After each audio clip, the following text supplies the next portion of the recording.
Kasih karunia dan damai sejahtera dari Allah Bapa kita dan dari anaknya Tuhan Yesus Kristus menyertai kamu sekalian. Amin. Shalom saudara-saudariku, sahabat renungan harian yang dikasihi Tuhan. Sebelum mengawali aktivitas kita hari ini, baiklah kita semua menyediakan waktu untuk mendengar dan merenungkan firman Tuhan yang menjadi kekuatan dan inspirasi untuk menjalani hari ini. Hari ini kita disapa oleh Tuhan lewat firman-Nya yang tertulis dalam kitab Yeremia pasal 1 ayat 5 demikian. Sebelum aku membentuk engkau dalam rahim ibumu, aku telah mengenal engkau. Dan sebelum engkau keluar dari kandungan, aku telah menguluskan engkau. Aku telah menetapkan engkau menjadi nabi bagi bangsa-bangsa. Tagan sohu jadiho dopeho dibortian nunga hutadahyanho. Jala tagan soruar dopeho sian apuan ni natorasmu nunga huparbadiahianho. Hupa bakit ho gabe panurirang tu akabangso. Demikian firman Tuhan. Saudara-saudari sahabat setia renungan harian yang dikasihi Tuhan, jalan hidup setiap orang ada dalam rencana Tuhan.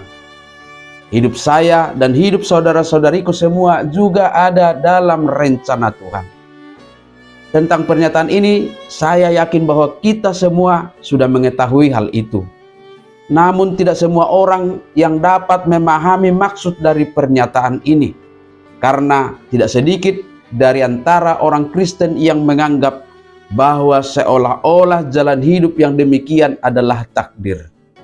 Mari kita belajar dari panggilan Allah terhadap Yeremia.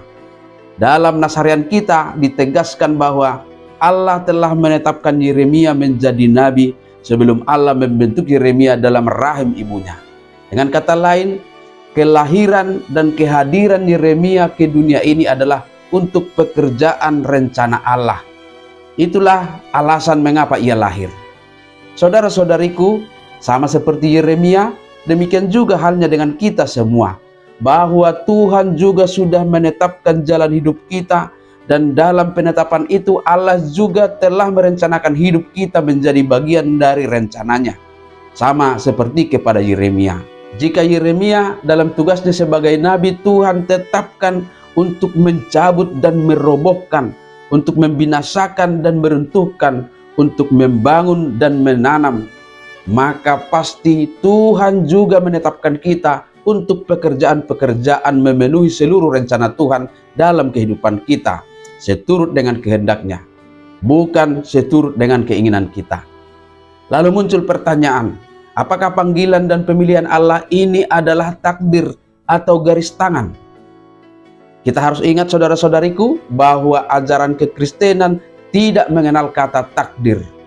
Dalam pemahaman ajaran agama lain yang menerima dan meyakini takdir telah membuat mereka menjadi pasif, pasrah, dan menerima begitu saja hidupnya.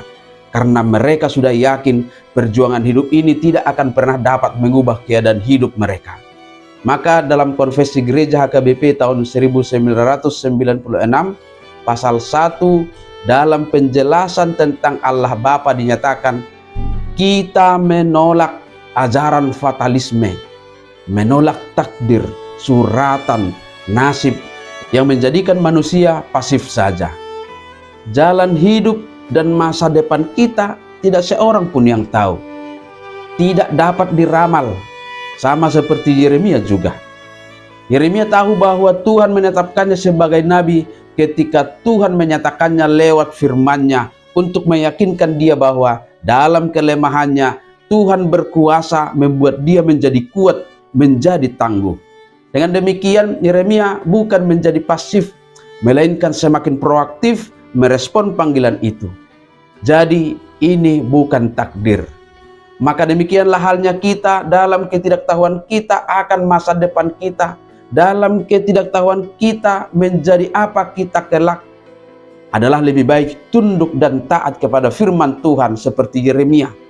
Karena satu hal yang pasti dalam masa depan kita adalah bahwa Allah sudah merancangkan rancangan damai sejahtera, bukan rancangan kecelakaan, untuk memberikan kepada kita hari depan yang penuh harapan.